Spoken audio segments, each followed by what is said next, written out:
Buenas tardes, mi nombre es Marilyn Gómez, somos el equipo número 4 y le vamos a exponer sobre los corredores mercantiles, empezando por la definición. Se trata de un cuerpo de funcionarios públicos al que se accede por oposición y cuya función es la promoción y la intervención de contratos de efectos públicos, valores industriales y mercantiles, mercaderías y demás actos de comercio. Se dedican a acercar a las partes, el comprador y el vendedor, haciendo de intermediario en la actividad comercial y las operaciones de remate. Objetivo o finalidad. El objetivo es dispensar su mediación a los comerciantes, para de esta forma facilitarles la conclusión de sus contratos. Dan fe de los mismos en su condición de fedatarios públicos colegiados. Su intervención en forma legal acredita la identidad y la capacidad de los contratantes y el otorgamiento del acto o el contrato, haciendo fe en el juicio de los asientos de sus libros y de las pólizas expedidas por los mismos.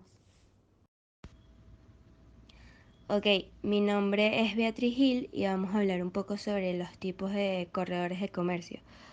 Podemos encontrar dos. El primero son los agentes mediadores colegiados. Estos cuentan con fe pública, pero no tienen sueldo a cargo de presupuestos en las administraciones públicas. Y el segundo son los agentes mediadores libres, los cuales no tienen fe pública.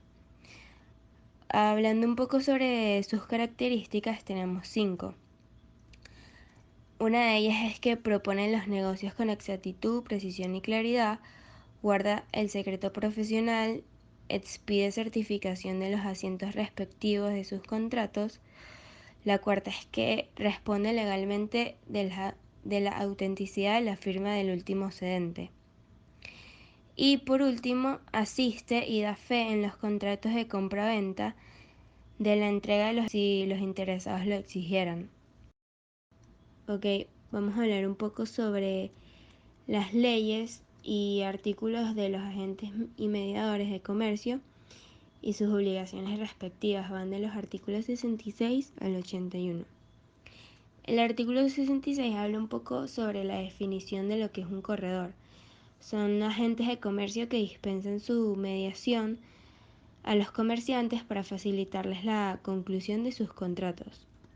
El artículo 67 habla sobre aquellos que no pueden ejercer la correduría.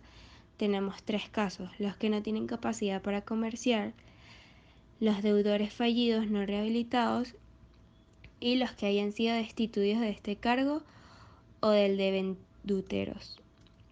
El artículo 68 habla sobre los corredores corresponden de la identidad y capacidad de las personas que contratarán por su intermedio. 2. De la realidad de las negociaciones que intervengan. Y 3. De la realidad en los endosos en que intervengan, en las negociaciones que procuren de letras de cambio y de otros efectos endosables. El artículo 69 habla sobre la función del corredor. El corredor está encargado un poco de la operación y no está autorizado para recibir o hacer pagos ni para cumplir o exigir el cumplimiento de cualquiera de las obligaciones de los contratantes, salvo de los usos contrarios, locales o especiales de comercio. El artículo 70 explica que el corredor que no manifiesta a uno de los contratantes el nombre del otro se hace responsable de la ejecución del contrato y al ejecutarlo queda subrogado en los derechos del contratante en cuyo beneficio cumplió el contrato. El artículo 71 explica que el corredor no tiene derecho al corretaje si no se lleva a la conclusión el asunto en el que interviene. El 72 explica que todo aquel que ejerce esta profesión de corredor llevará los siguientes libros. 1. Un libro en el cual anotará el momento de su ajuste, todas las operaciones hechas por su mediación, con breve indicación del objeto y condiciones esenciales.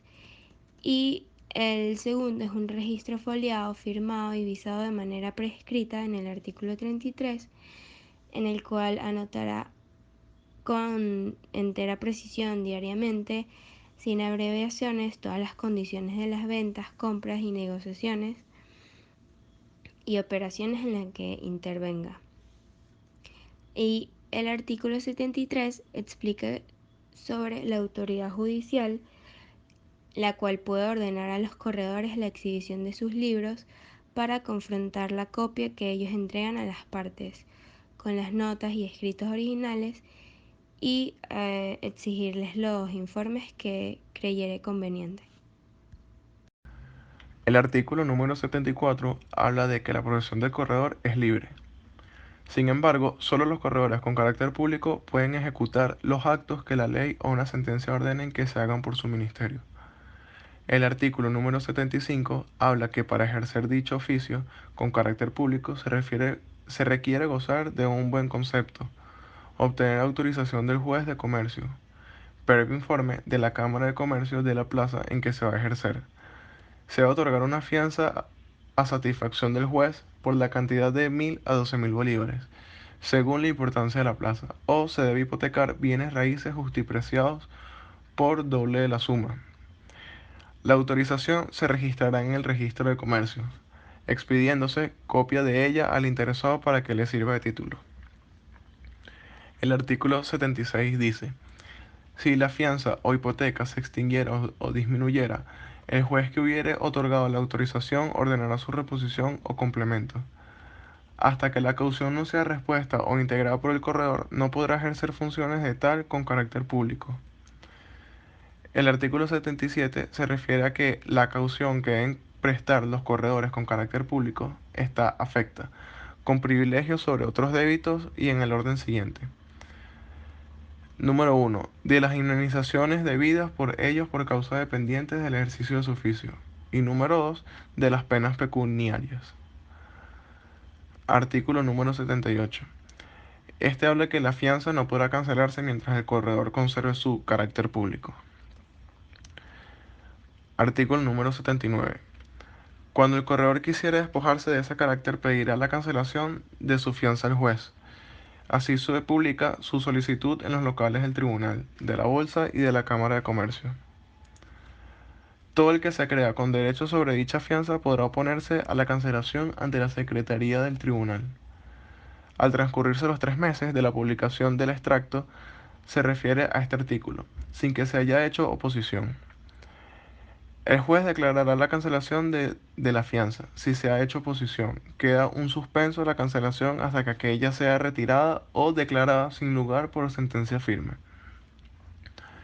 El artículo número 80 dice que los corredores que intervengan en negociaciones en la bolsa darán cuenta a la junta directiva de todos los contratos verificados por su mediación. Esta manifestación deberán hacerla diariamente respecto a las negociaciones sobre los valores y respecto a los contratos sobre las mercancías en los días indicados en el reglamento de la bolsa. La junta directiva de la bolsa y la Cámara de Comercio tienen la facultad de hacerse presentar los libros de los corredores para verificar si han sido hechas las manifestaciones antes indicadas. El artículo número 81 dice que las acciones por operaciones de corretaje se describen en 2 años, contados desde la fecha en... Ahora vamos a hablar de los participantes o personas intervinientes.